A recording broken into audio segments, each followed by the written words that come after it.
नमस्कार, election express के साथ मैं रीमा प्रसाद आज शेखपुरा में हूँ। शेखपुरा किसी परिचय का मोहताज नहीं है। इस मिट्टी को वो गौरव हासिल है जिसने बिहार को प्रथम मुख्यमंत्री दिया है, यानी बिहार केसरी श्री कृष्ण सिंह यहीं के रहने वाले थे। लेकिन विडंबना देखिए कि इसी मिट्टी ने राजू सिंह सरीखे भी नेता दिए हैं, जो भले ही उनकी मृत्यु हो गई हो, लेकिन यहाँ की राजनीतिक समीकरण में आज भी उनकी हिस्सेदारी है। आज भी सियासत जो है शेखपुरा की, वो उन्हीं के इर्द गिर्द घूम रही है, वही समीकरण काम कर रहे हैं। आइए लिए चलते हैं आपको शेखपुरा के सफर पे।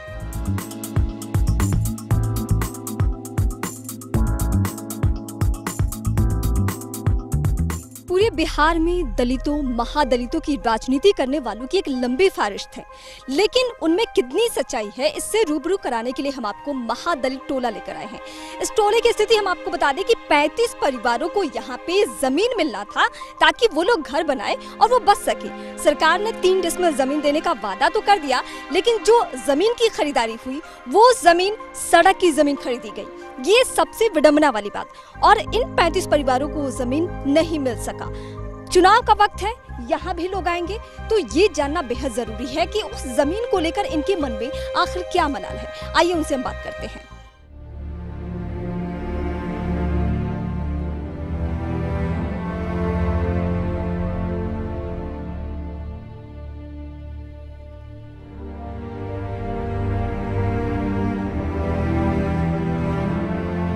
तो ये महादलित लोग हैं जिनसे वोट लेने की कवायद तो सारी पार्टियां करती है, लेकिन इनका दर्द क्या है ये हम जानते हैं। जमीन मिला आप लोगों को? जी, जमीन तो मिला सर, लेकिन 35 महादलित का जो जमीन दी गई वो 2 बार नापी कराई गई, वो रोड में बताया जा रहा है। और सीओ साहब के यहाँ गए 1-2 बार और डीएम के साहब यहाँ के गए, लेकिन वहाँ कोई इसका इंसाफ अभी तक नहीं मिला।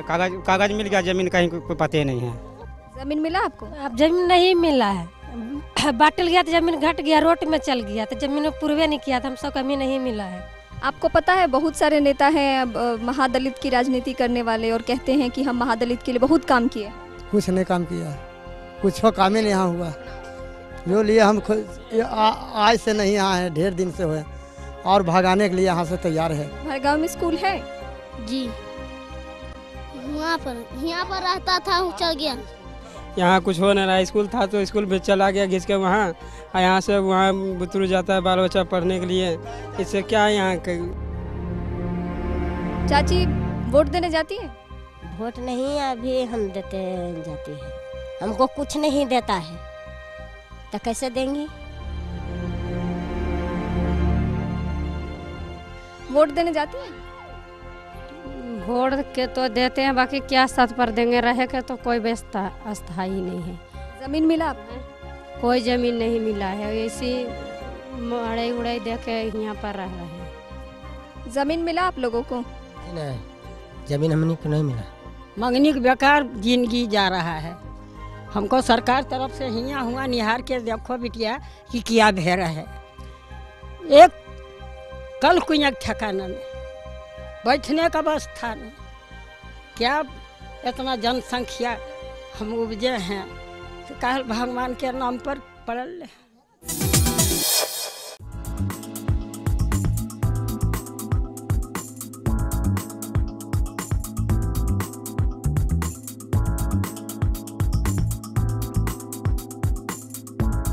बरबीघा विधानसभा क्षेत्र में इस वक्त हम हैं और ये श्री बाबू का घर है, लेकिन राजनीतिक अनदेखी बिहार केसरी के साथ आखिर क्यों हो रही है, उनके परिवार के साथ आखिर क्यों हो रही है, ये सवाल मौजूद है। इस वक्त जो टिकट मिला है वो जिन चेहरे को मिला है वो राजू सिंह के पोता है, लेकिन जो केसरी बाबू के परिवार के लोग हैं वो निर्दलीय लड़ रहे हैं। आखिर ये समीकरण कैसे बन रहा है, उन्हीं की जुबानी सुनते हैं।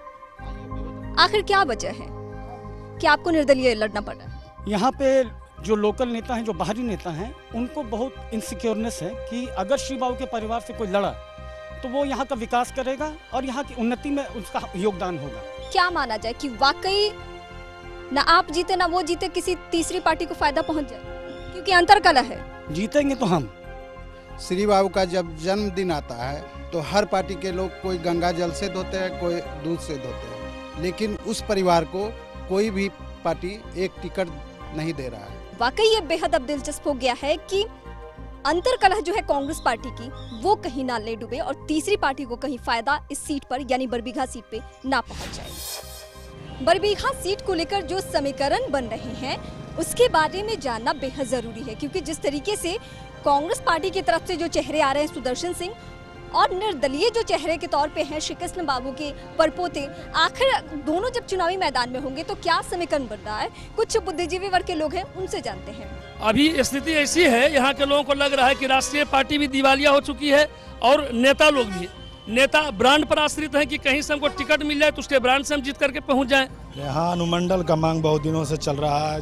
नीतीश जी बोले थे, लालू जी भी, सब कुछ सिर्फ घोषणा करते हैं और कोई यहाँ अभी तक अनुमंडल नहीं बना पाए हैं। भ्रष्टाचार के मुद्दे पर वोट पड़ेगा। जो भ्रष्टाचार के खिलाफ में आवाज उठाएगा, जो अपने मैनिफेस्टो में भ्रष्टाचार पर अंकुश लगाने की बात करेगा, उनको वोट मिलेगा।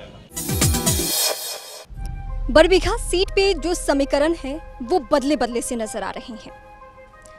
श्री कृष्ण बाबू के पोते से हमने बातचीत आपको दिखाई कि वो किस तरीके से दलीलें रख रहे हैं। अब हम आपको दिखाते हैं कि जो बरबीघा के नेता के तौर पे उभर रहे हैं, हालांकि वो एलजेपी में थे लेकिन कांग्रेस पार्टी में उनकी घर वापसी क्यों हुई है वो उन्हीं से जानते हैं। पहले भी कांग्रेस पार्टी एलजेपी का रुख किया, एन चुनाव से पहले फिर से क्या टिकट के लिए? जी नहीं, टिकट के लिए नहीं, मैं 5 साल लगातार काम करता रहा लोजपा पार्टी के लिए और ये एन मौके पर उन्होंने मुझे दरकिनार किया। तो हमारे कांग्रेस के जो प्रदेश अध्यक्ष हैं अशोक चौधरी जी, उन्होंने मुझे ऑफ़र किया कि आप आ जाइए हमारी पार्टी में, ये आपके पूर्वजों की पार्टी है, काफ़ी दिन से आप इनके पूर्वज आपके इसमें रह चुके हैं, तो आप भी आ जाइए। अगर राजू सिंह को हटा दिया जाए तो क्या उनके पोते अपने दम पे जीत हासिल कर पाएंगे? जी मैं मेहनत कर रहा हूँ मैं, और पूर्वजों का नाम तो जी रहेगा, हमेशा रहेगा, और जनता ये फैसला करेगी कि किन्हें उनसे चुनना है या ना चुनना है। यानी यहाँ से एक तस्वीर तो साफ हो ही गई कि सिर्फ और सिर्फ कैसे इस सीट को जीता जाए महागठबंधन की तरफ से, इसलिए ये सीट इन्हें ऑफर किया गया और यही एक सच्चाई है यहाँ की। हालांकि देखना बेहद दिलचस्प होगा कि वोटर्स को गोलबंद करने में विरोधी पार्टियां सक्सेस हो पाती है या फिर नहीं।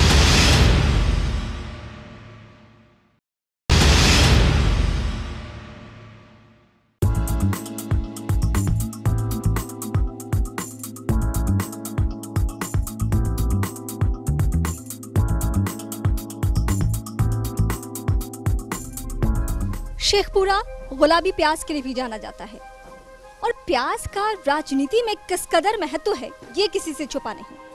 इसके मूल्यों के उतार चढ़ाव से बड़े बड़े शर्माओं की आंखों में आंसू आ जाते हैं और इसकी पकड़ राजनीति में एक अलग ही तरीके की है। अब यहाँ चुनाव है, यानी शेखपुरा में भी चुनाव है, तो इसके मूल्य या इसकी रखरखाव की जो समस्या है, क्योंकि यहाँ से प्याज बांग्लादेश और दूसरे राज्यों में भी भेजा जाता है, तो इसको लेकर ये किस तरीके से चुनावी मुद्दा बनेगा और यहाँ के शर्माओं की आंखों में ये आंसू लाएगा या फिर नहीं, ये देखते हैं।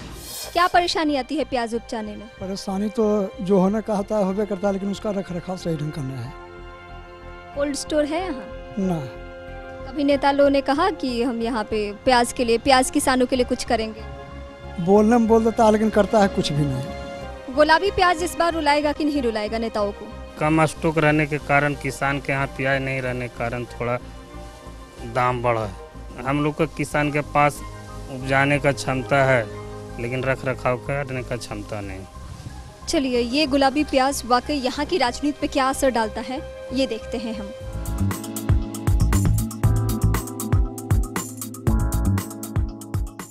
शेखपुरा की अर्थव्यवस्था इन पहाड़ों पे भी निर्भर करती थी।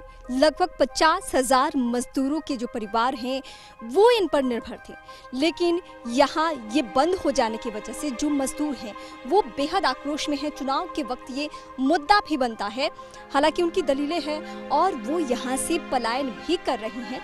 सरकार लेकिन उनके लिए क्या कुछ सोच रही है और इस चुनाव में ये मुद्दा किस तरीके से काम कर रहा है ये भी जानना जरूरी है। कितना नुकसान हो रहा है आप लोगों को? पहाड़ उत्खनन बंद है, बहुत नुकसान हो रहा है, खाने के लिए सोचना पड़ रहा है। अभी हम लोग का रोजगार नहीं, हम लोग जाते हैं यहाँ छोड़ के हरियाणा चल जाते हैं बिना खाने कमाने के लिए।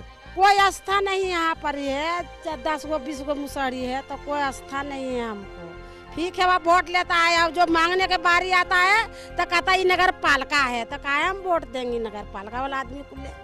न कॉलोनी देता है, न काम, न रोजगार देता है। हमने सब भूखल प्यासल रहता है, जाता है भट्ठा पर पारने के लिए ईटा। जो काम में रोजगार रहता था हम काहे के यहाँ से जाते हैं बाहर। तो पहले तो था कि पहाड़ फूटता था, तो अब हम लोग किसी गरीब आदमी बाल बच्चा के किसी हाल से पालते थे, तो पहाड़ बंद हो गया, कोई रोजगार भी नहीं है। खाने के लिए, पानी पीने के लिए सोचना पड़ता, तो खाने के लिए बहुत दूर की बात है।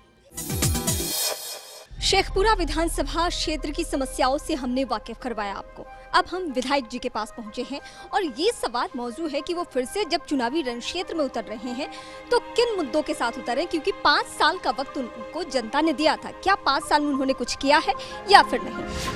मूल समस्या हमारे यहाँ थी बिजली, पानी और सड़क की। हमने कहा था कि हम बिजली, पानी और सड़क पर विशेष रूप से ध्यान देंगे। आपके शेखपुरा के बारे में अगर हम बात करें तो इससे भी बड़ी समस्या जो है वो गुलाबी प्याज को लेकर है, वो पत्थर उत्खनन को। जहाँ तक प्याज की खेती है तो इसके लिए हमने, जहाँ भी हमारा प्याज का खेती होता है वहाँ हमने विधायक फंड से पानी के लिए ट्रांसफार्मर देने का काम किया। कोल्ड स्टोर की व्यवस्था नहीं है, स्टोरेज की व्यवस्था नहीं। सरकार के स्कीम से करीब 63 गोदाम बना है, जिसमें कि 60% पैसा सरकार ने दिया और 40 पैसा किसान ने दिया, वो भी लोन के माध्यम से। किसानों का रोना है कि वो इसे चुनावी मुद्दा बनाएंगे और इसके नाम पर वोट देंगे।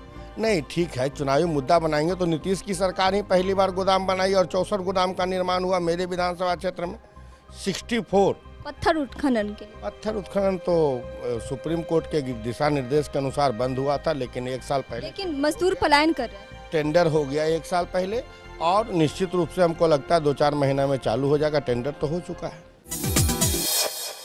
शेखपुरा में क्या फैक्टर काम कर रहे हैं ये हमने दिखाया, वोटरों का मिजाज भी दिखाया। एक छोटे से ब्रेक के बाद आपको नेताओं के पास चौपाल में लिए चलेंगे और वहां पे जानेंगे कि श्री बाबू का शेखपुरा बदला है या वैसा ही है।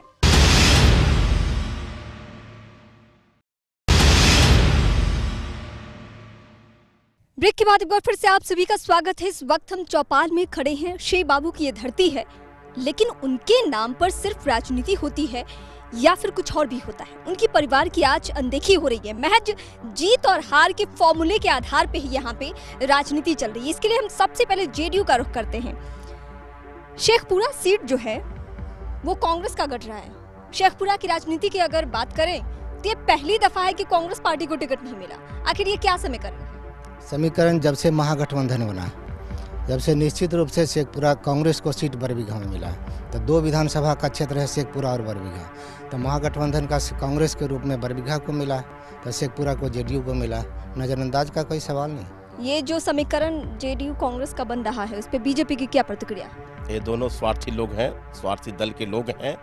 कल तक दोनों एक दूसरे के खिलाफ बोला करते थे मंच पर, आज दोनों वोट के खातिर, अपने बाल बच्चों के खातिर, जितवाने खातिर ये दोनों इकट्ठा हुए हैं और कहीं नहीं रहेंगे। आने वाला ये जो चुनाव है इसमें दोनों का सुपड़ा साफ हो जाएगा बिहार से। पब्लिक क्या सोचती है, शेखपुरा का विकास हुआ है? देखिए, शेखपुरा का विकास तो पहले के अपेक्षा बहुत हुआ है कि आज हम 12 बजे रात में भी स्टेशन उतरते हैं तो स्वतंत्र रूप से घर चले जाते हैं। माननीय नीतीश जी, पार्टी छोड़ दीजिए, माननीय नीतीश जी जो बिहार में अपना ये किए पब्लिक के लिए, आम नागरिक के लिए, वह बहुत अच्छा सराहनीय काम किए और इसको कोई अकाट नहीं करेगा। शेखपुरा में ही नहीं, पूरे बिहार में एक समस्या है।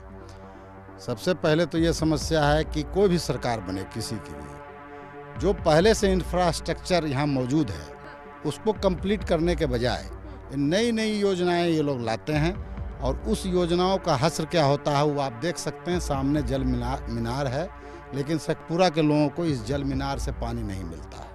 ये लोग जो है सो मोदी जी बनाम आपके हमारे जो नीतीश कुमार हैं इसके कहकर चुनाव लड़ रहे हैं। इनमें अगर ताकत है तो एक ऐसा चेहरा प्रस्तुत करे जिसमें कि अब यहाँ के लोग मुख्यमंत्री के रूप में उसको कबूल करें। शेखपुरा में पूरे बिहार में जो हुआ उसमें ऐसा कोई भी काम नहीं बचा हुआ है कि जो काम नहीं हुआ, जो लोग विरोध करते हैं उनकी स्वार्थ सिद्धि नहीं हुई है। यहाँ एक महादलित टोला है, वहाँ पे लोग दलितों के चेहरा के नाम पे नीतीश जी को मान रहे हैं। नहीं। दोनों दलितों के चेहरा आपके पास है, मांझी भी आपके पास, रामविलास। दलित और महादलित के रहनुमा, महादलित का नाम मांझी है, महादलित के, और दलित का नाम विलास पासवान है। लेकिन नीतीश का गुणगान आज भी वो कर रहे हैं। उन लोगों ने देख लिया महादलित के लोगों ने देख लिया कि उनके नेता के साथ उन्होंने क्या अपमान करने का काम किया है नीतीश जी ने। यानी ये ऊपरी तौर पे राजनीति हो रही है, जो जमीनी हकीकत है वो ये है।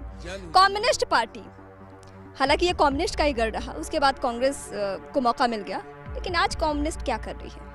भारतीय कम्युनिस्ट पार्टी नहीं, वाम मोर्चा पूरे बिहार के अंदर 243 सीट पर चुनाव लड़ रही है, बिहार के अंदर एक मजबूत शासन देने के लिए। और ये दोनों महागठबंधन और एनपीए दोनों के पास कोई कार्यक्रम नहीं है। इन्होंने सिर्फ जुमलेबाजी, 15-15 हज़ार रुपये खाते में डालना, इतनी ही हवाजी, ब्लैक मनी, काला धन ला देंगे और सारा फ्लॉप हो गया।